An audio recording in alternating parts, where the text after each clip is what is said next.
$5 bill, $5, 11, here, 11.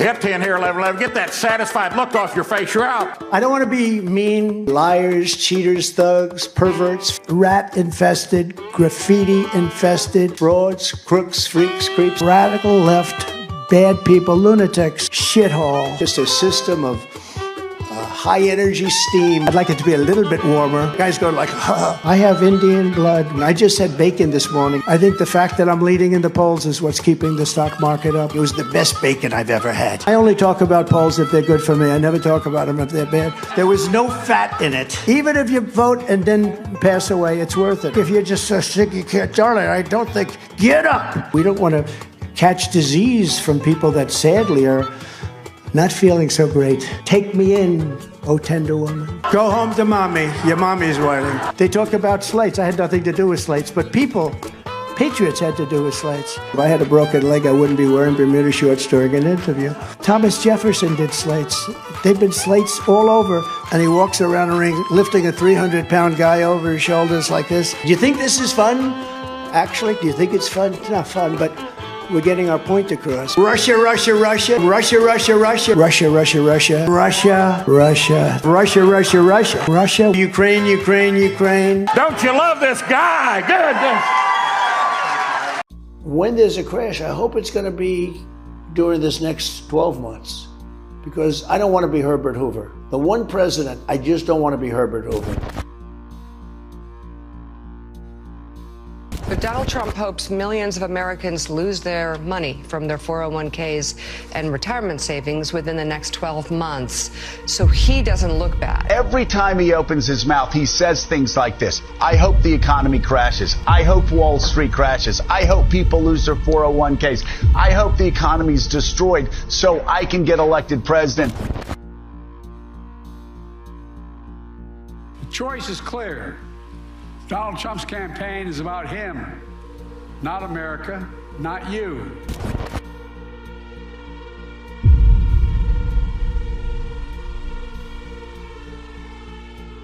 House Democrats documents that say that nearly $8 million in payments to your businesses from foreign governments, China included, Saudi Arabia, while you were in office.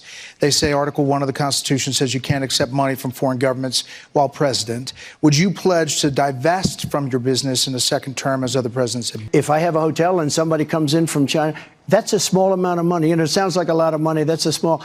But I was doing services for that. People were staying in these massive hotels, these beautiful hotels, because I have the best hotels. I have the best clubs. I have the best clubs. I have great stuff. And they stay there and they pay. I don't get $8 million for doing nothing like Hunter. I want to use a word starting with an S, but I don't want to do it because I see some young, very good-looking children in the audience, and I assume they're watching on television. You know, I did a thing that was, I won't go into names, I won't go into specifics, but we did a thing that nobody thought was possible. Can you do something about the sanctuary cities? Yeah. I'm a federalist in a sense because that's the federalist way. I don't want to be Herbert Hoover, and I won't be Herbert Hoover. A scientist went out, said hello to his girlfriend, and that was the end of that. I'm going to be a dictator. We just have to fact check a lot and brace yourself because this is going to take a moment. I did nothing wrong. Well, see, my legal issues, every one of them, everyone, civil and the criminal ones, are all set up by Joe Biden. This is a civil fraud trial in New York. Joe Biden did not set this up. I don't get very fair trials in New York. Letitia James, the corrupt Attorney General of New York, she's a political hack. There is someone else who went after her for an investigation she did, and that was Andrew Cuomo, the former Democratic governor of New York. They don't have any facts. They don't have any evidence against us. Yes, there is. That has actually already been determined here, that he actually inflated the value of his assets by a factor of 3. We won this case already in the Court of Appeals. Court of Appeals scaled back the initial case that was made by Letitia James, very far from saying that the appeals court sided with him. She went after Exxon, and they decided to move to Texas. Think of it, not one witness. It's really it's a witch hunt in the truest sense of the word, Burisma. Joe Biden and his thugs that surround him did it. I have no idea who this woman is. Trump is so innocent.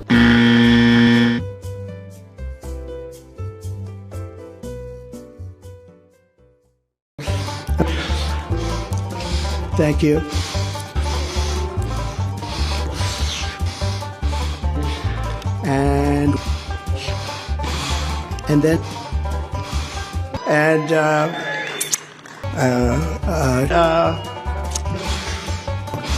Because brilliant, the fake news, which and it's so sad, but regardless, it's so sad, and likewise, and that's the way it is. So I want to just finish by saying that Iowa, we love you. You are going to, thank you very much, everybody. Great honor. Thank you very much. But did you see the ad from the Lincoln Project? Yes, and I've got to say,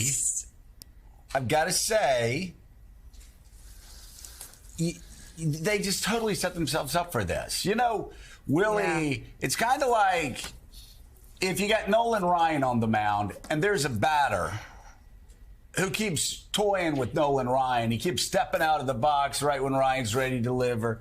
Pedro Martinez did this too and everything. Does it about 3 or 4 times. And you can just get that look that you go, you're setting yourself up. Nolan's going to put one in your back. Well, I saw this Trump take on the old classic Paul Harvey thing. Guy, you know, made a man. Here, when Donald Trump did that, I looked at it and everybody's like, oh, this is so hard. Oh, it's the worst thing ever. And I just shook my head and I said, they're so stupid. Yeah. They really are so stupid.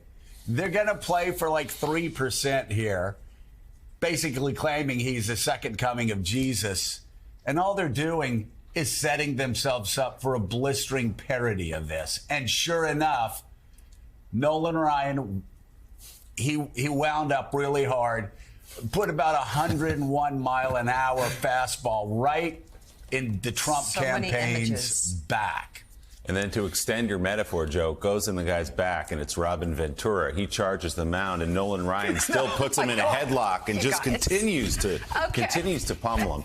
A little deep on the reference. You can look that up. But so let's watch poor Robin Ventura. How would you like to be a good baseball player and still be known for having a 40-year-old Nolan Ryan pound you when you came out to the mound? Yeah, Nolan put one on him that day. All right, so here's the ad. Yeah. This is from the Lincoln Project, a group many of you are familiar with, in response to a video shared by former President Trump, which declares, yes, God made Trump, suggesting he's been put on earth to be some kind of a savior for the country. So the new ad from the Lincoln Project is a spoof of that message. Here it is. And on the 8th day, God looked down on his planned paradise and said, I need a man to test the will and goodness of a free people. So God made a dictator. God said, I need a man who failed in everything but theft and broken promises to live in a golden palace and convince the poor he serves their needs. So God made a dictator. God said, I need a wicked man to lead the common folk with hatred and fear. So God made a dictator. God said, I need a corrupt man who is above the law and immune from justice. So God made a dictator. God said, I need a man who will use violence to seize power. So God made a dictator. God said, I need a man whose followers will call black white, call evil good, and call criminals hostages. So God made a dictator. God said, I need his political party to obey without question, and the press fear his wrath. So God made a dictator. God said, I need a cruel man who uses his power and position to punish and harm his opposition. So God made a dictator. God said, I need a man who breaks the faith of even his most godly followers and leads them to idolatry. Place him above me. So God made a dictator. And then God said, I sent this man to test you, and until you cast him down, you have failed. So God made a dictator. You know, Jen, it is, we just see the Trump campaign always playing small ball, always playing. Donald Trump's claims of widespread support in New York are misleading. While he has some fans, his policies and rhetoric often clash with the state's values of inclusivity and progress. A recent video shows New Yorkers united in opposition to Trump's claims, with a chant that showcases the city's iconic energy and defiance. This moment highlights the true meaning of leadership, making a positive impact on people's lives and upholding democratic principles. Trump's relationship with New York is complex. Despite being born in the city and successful in real estate, his political career has been met with resistance from many New Yorkers who disagree with his actions and policies. The disconnect is clear, and his claims of widespread support don't add up.